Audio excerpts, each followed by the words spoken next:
Hello, just doing a quick sound check.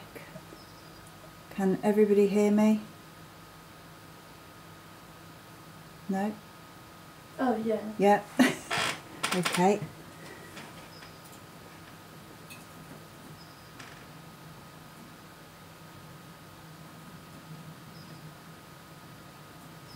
Okay, good morning everybody, and thank you for signing up. This is the last part of our three-part series, and today we're going to discuss the future of marketing automation and what you can look forward to.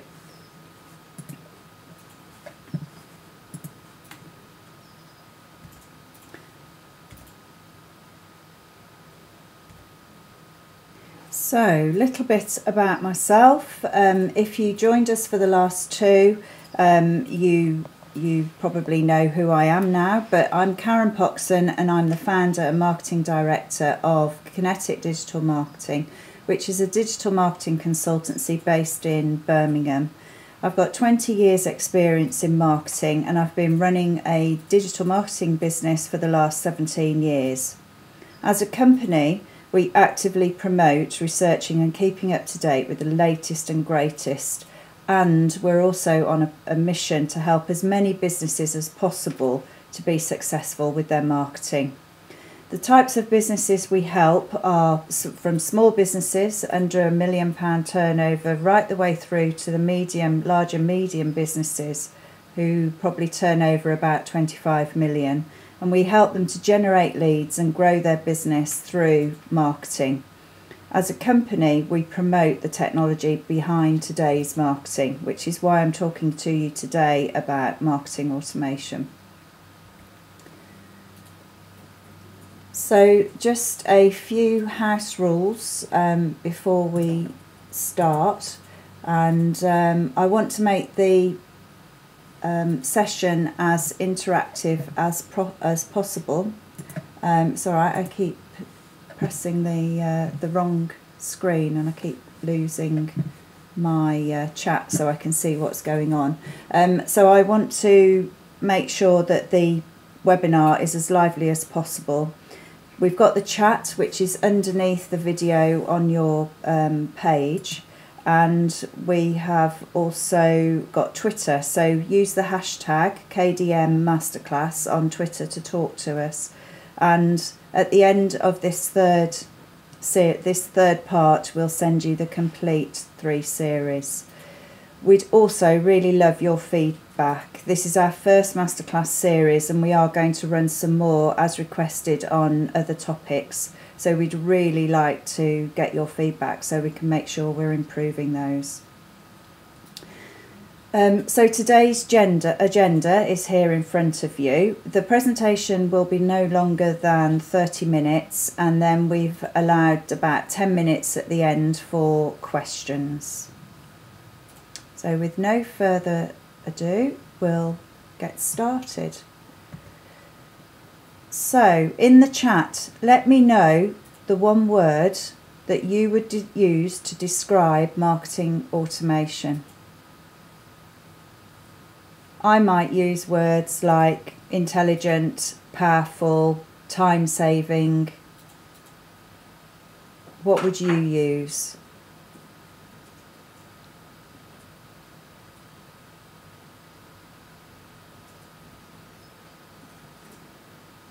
And when was the first time you heard about marketing automation?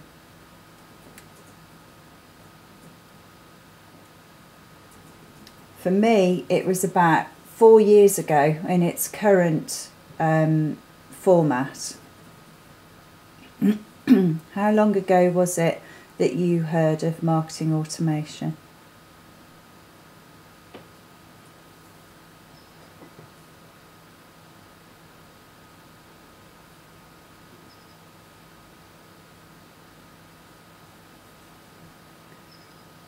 Okay, so I'm going to just try and explain to you now marketing automation and the future trends, etc., over the next few slides. And we have this quote that we found from an article that was done by Adobe Digital Insights, and I'll send you the article after the webinar. But basically it was the traditional belief that robots and automations would take people's jobs away and unemployment rates would go up. And if you think about when we first started getting personal computers in the workplace, or even computers in the workplace when it was mainframe, people were really worried that those computers were going to take their places.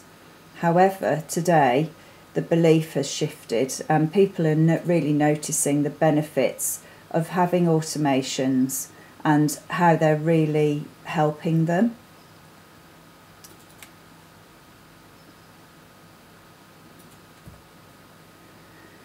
So I thought we'd spend just a slide just showing you the history of marketing automation, because it's not a term that has come out of nowhere, and it's just like other marketing activities and tools. It does have its origins.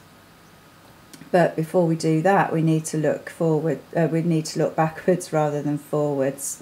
So in 1992, marketing automation was when the first software provider launched.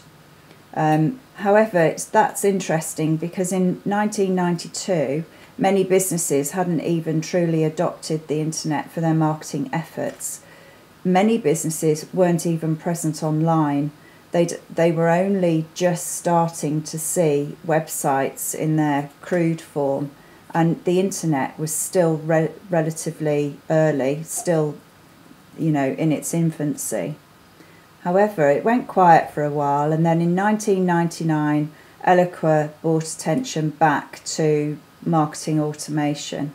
But interestingly, it wasn't until 2006 that other platforms started jumping on board, like HubSpot and Market2.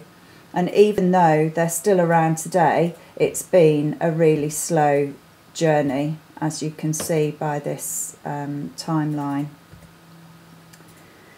Marketing automation needed to be more than just email and basic automation. And basic automation I would term as the scheduling of posts or scheduling of emails. The development brought automated touch points on social media, and that was around 2010. But also it increased competency, word I'm struggling over, in areas of testing and landing page development, e-commerce, etc. But it was through the trial and error development period that marketing automation tools have become the one-stop shop for almost all sales and marketing needs. And these capabilities have developed as the need to engage individuals and people that we're talking to with tailored messages, and it's become more and more important that people receive tailored messages. In fact, marketing automation platforms are now so powerful, they're the primary tool of choice for many marketers and sales teams.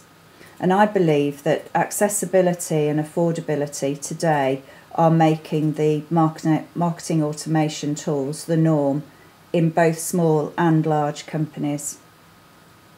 And you'll see why as well as we go forward. So what I want to do now over the next few slides is just share some key trends with you and what to look out for, because marketing technology is developing all the time and it's getting more and more powerful, and it's suiting all the needs of all types of businesses. And developments in marketing automation will not only impact marketing and sales, but as we discussed last week in part 2, it'll also affect other departments in your company. And even if you're a sole trader, you're still wearing lots of different hats. So even though I've just used the term departments, you can, as a sole trader, you can think about the different hats that you wear. Okay, so what key trends? Well, marketing automation is here to stay because marketers are beginning to realise the value and the potential of marketing automation. We're increasing our investment into it. And in 2017, the number of marketing automation vendors grew by 36%. So that's a clear indicator of demand in this market. And according to Salesforce's State of Marketing 2017, over the next 2 years, there'll be a 21% growth of marketers actually using marketing automation.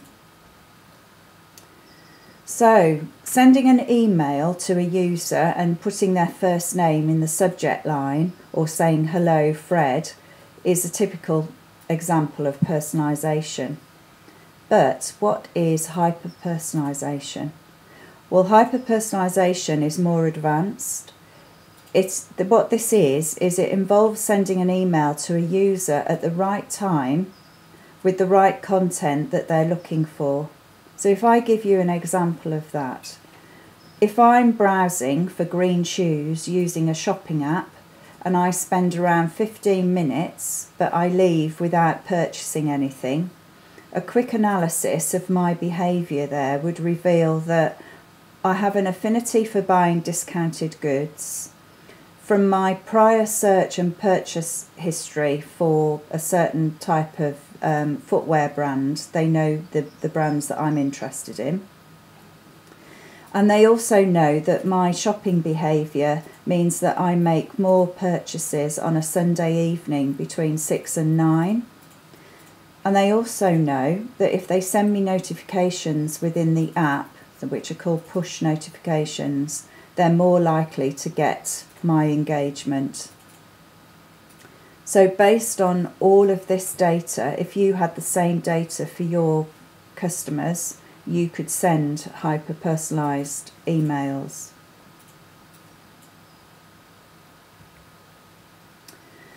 Predictive personalisation is also the next big thing. So predictive personalisation is looking at people's behaviours and what they do and what they're interested in. And based on the data that you get from this, you're then able to recommend a new offering to someone. People like Amazon use this really well, and also Spotify and Starbucks have now moved on to a stage of predictive personalisation. And this is where artificial intelligence and machine learning analyse loads of different factors to power those recommendations and make them more relevant.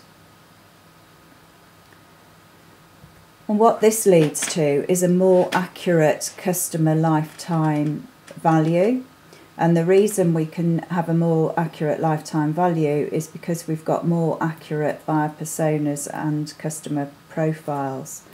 And we get those by analysing their attributes, their behaviour, their past purchase history, and other things like that. And that is why it's so important to know who your customer is, because you're not even going to be able to get close without knowing what these are.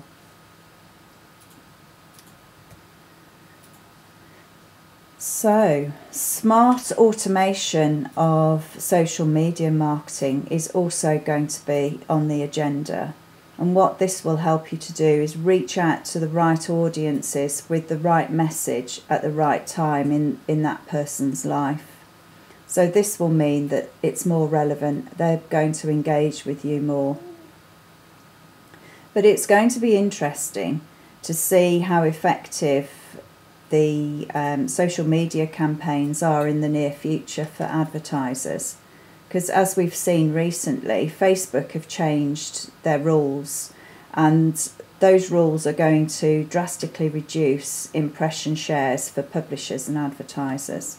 And this is because Facebook believes it needs to go back to its roots to promote content from immediate friends and family. Chatbots are going to become smarter. Bigger companies use chatbots at the moment, but we can always tell when they swap over to a human. And what we find here is that humans can't always be there, but robots can, so it is important that they become more clever, and they understand more of the user's inquiries. So in the future, they'll be able to reply to some complex inquiries, which gives people time to focus on other things.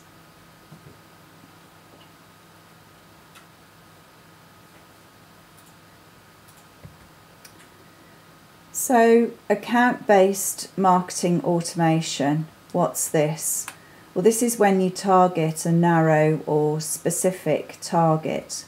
This has recently increased. There's been a massive interest in account-based marketing automation, and I believe that this is because of the rise of marketing automation. Because it makes it easier, it makes the account-based marketing easier. And traditionally, this is how B2B businesses did their marketing, but we'll see in the near future an increase in more B2C businesses using account-based marketing to actually target very specific groups of customers.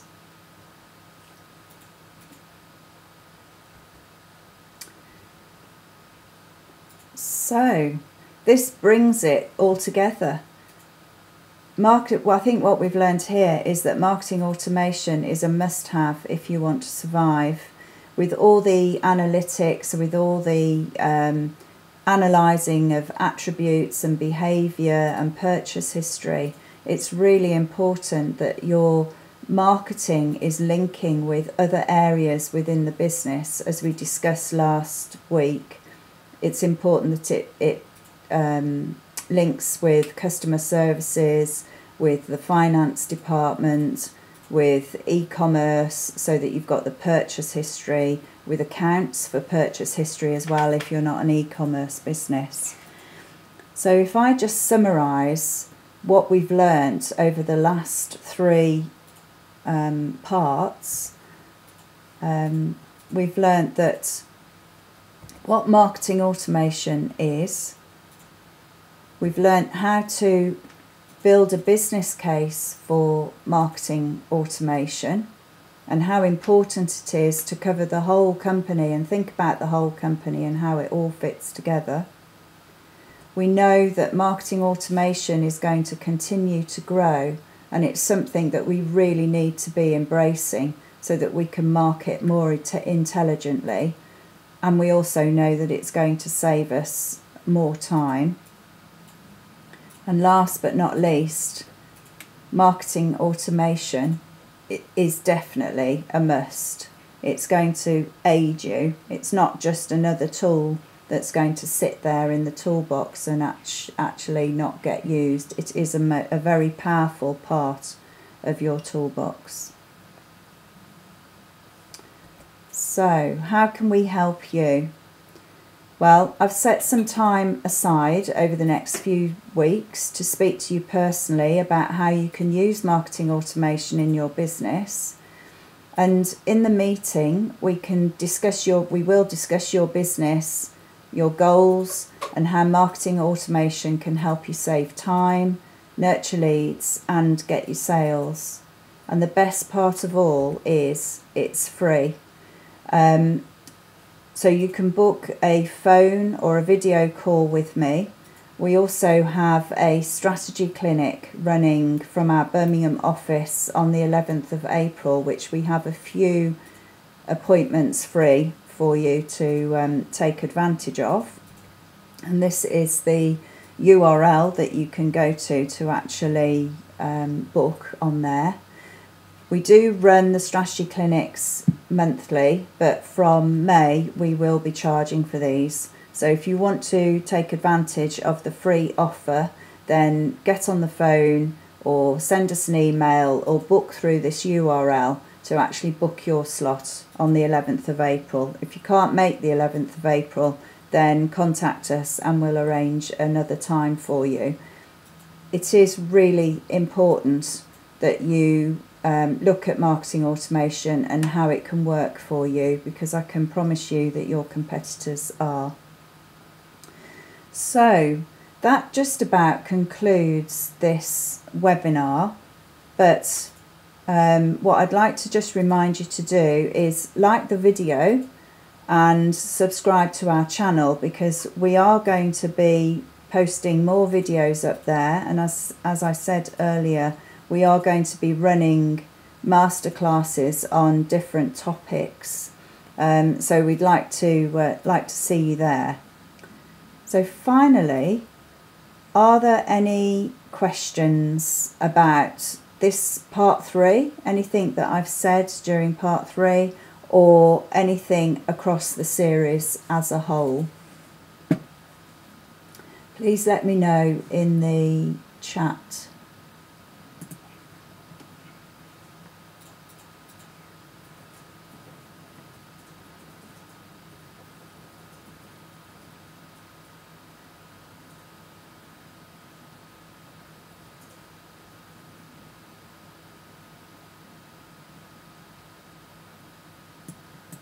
Any questions? Somebody's saying it's confusing. Probably confusing around the areas of hyper-personalisation maybe. This is something that you can use marketing automation quite effectively for, and it does actually help you look at your contact and know what it is they're interested in. You can see from their purchase history what they like to do, what they like to purchase, how often they purchase. The difference between marketing automation and CRM software: marketing automation will actually work with your CRM. So marketing automation records what people are looking at, what what they purchase, etc. It then updates the record in CRM. So you can then, when you've got a link between marketing automation and CRM, you can then start sending more effective messages. So it'd be the CRM record that drives the marketing automation.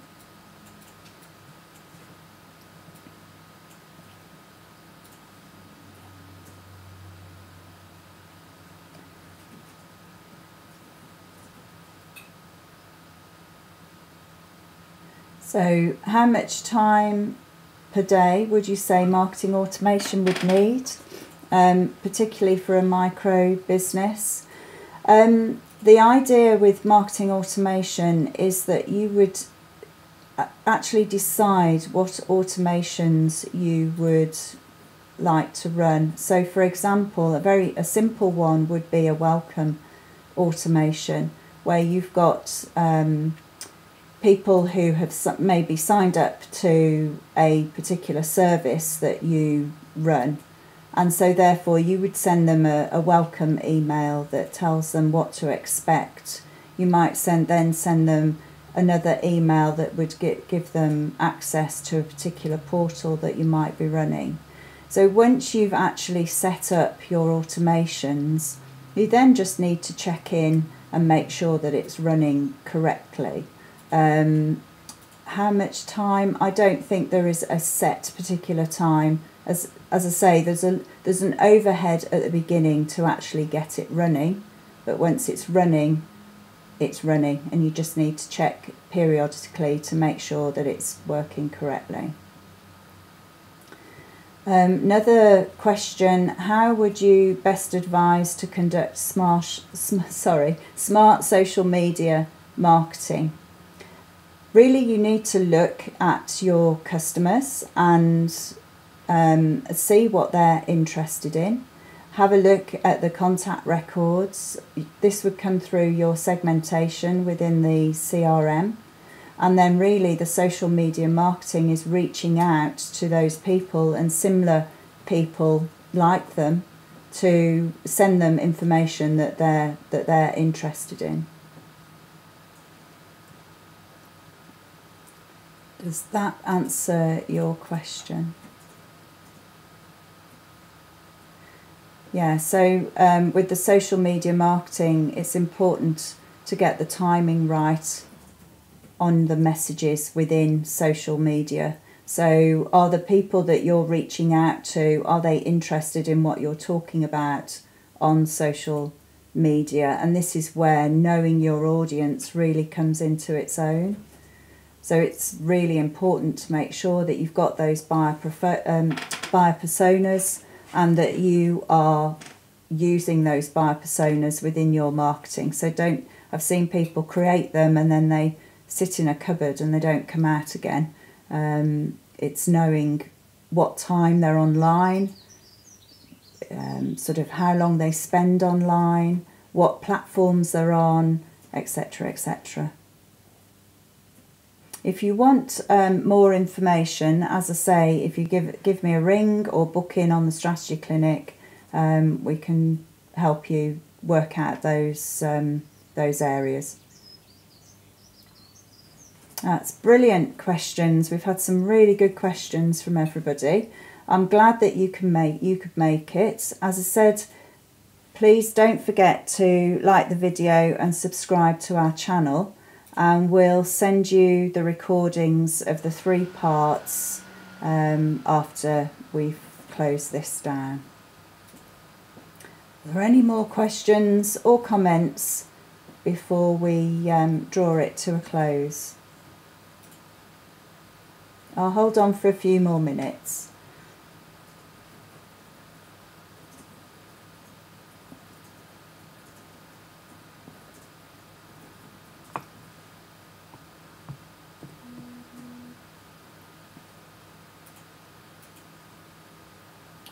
Okay, thank you very much everybody for attending again. If you have any more questions, please feel free to email us, and thank you again. See you soon. Have a good Easter.